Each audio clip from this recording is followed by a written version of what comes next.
Jack Olen Anderson Sr., born in 1920.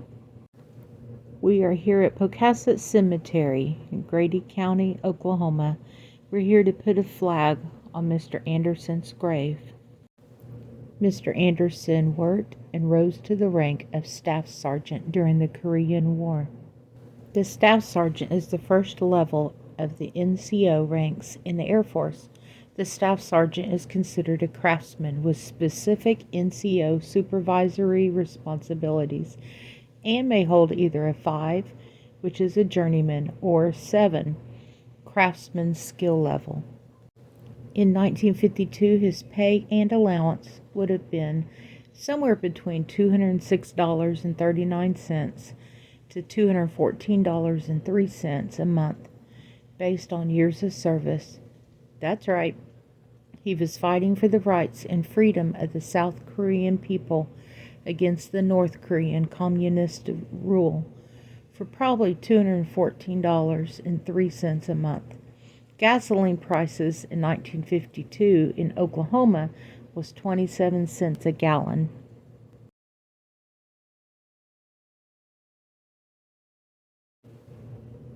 Thank you for your service, Jack Olen Anderson Sr.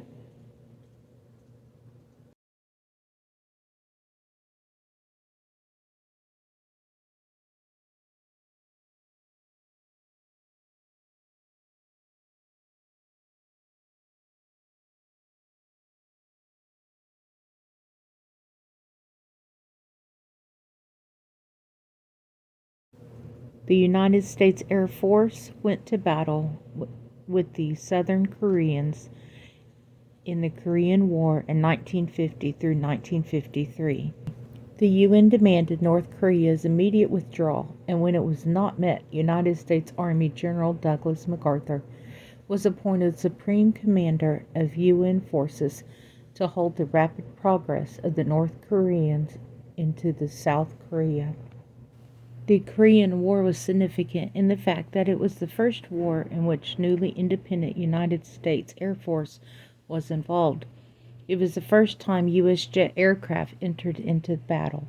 The Air Force also transported troops and equipment from Japan to Korea, which was 128 kilometers or 81 miles. They evacuated American nationals, provided significant intelligence through aerial reconnaissance, and most importantly, helped to slow the North Korean advance so that the United Nations forces could construct a defensive position on the peninsula. Planes during the Korean War were F-51 Mustang. There was a book written about it shown there.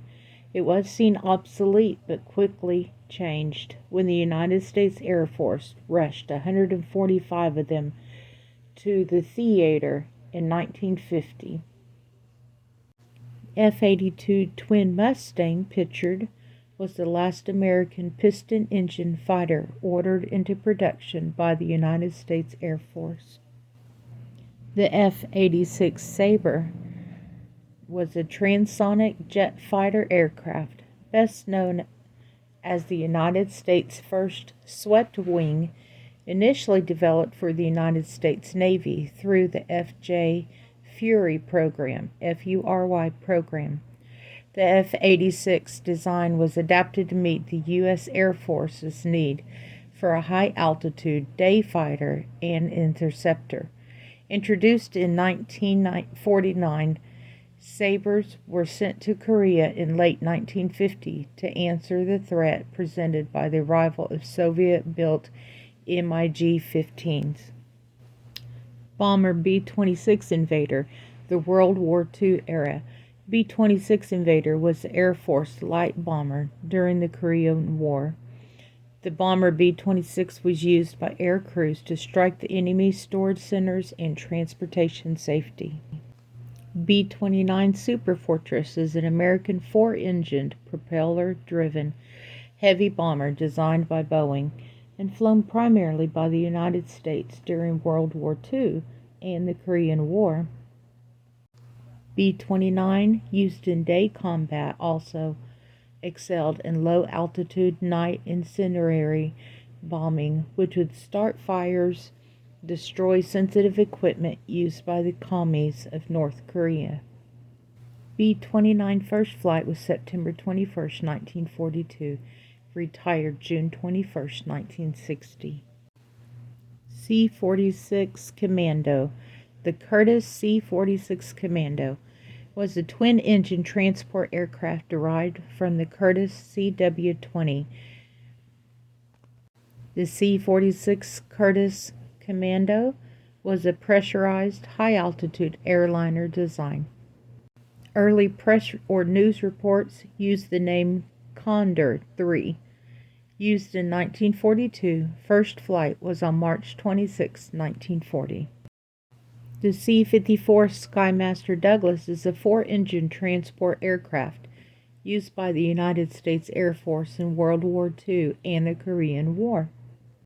The C-54 Skymaster Douglas first flight was on February 14, 1942, retired in 1975. The AT-6 Texan North American, nicknamed T-6, AT-6, and LT-6G, Texan, Harvard, and Mosquito, was a two-seater, single-engine advanced trainer that was used by the Air Force. It was the successor of the 047. First flight was April 1935. Mr. Anderson flew one of these aircrafts during the Korean War.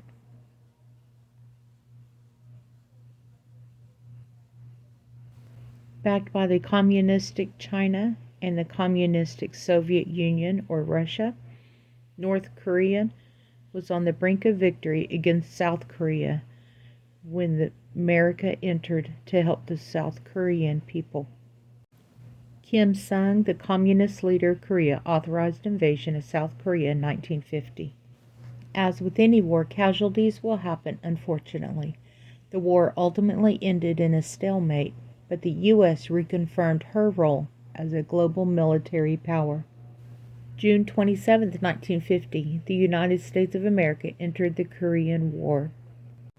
Henry S. Truman, the 33rd President of the United States of America, announced on June 27, 1950, our support for South Korea in repelling an invasion by the Communistic Party North Korea, entering the United States in the Korean War. 36,515 Americans died in action in Korea, and more than 100,000 were wounded in the Korean War.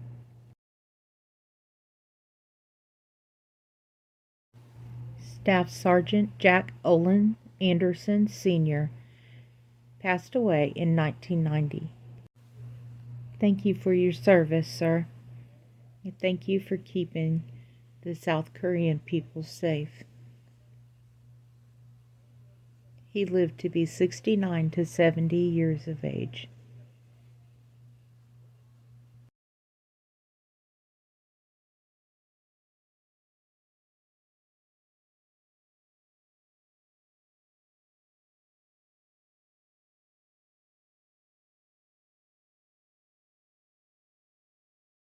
Thank you for joining us.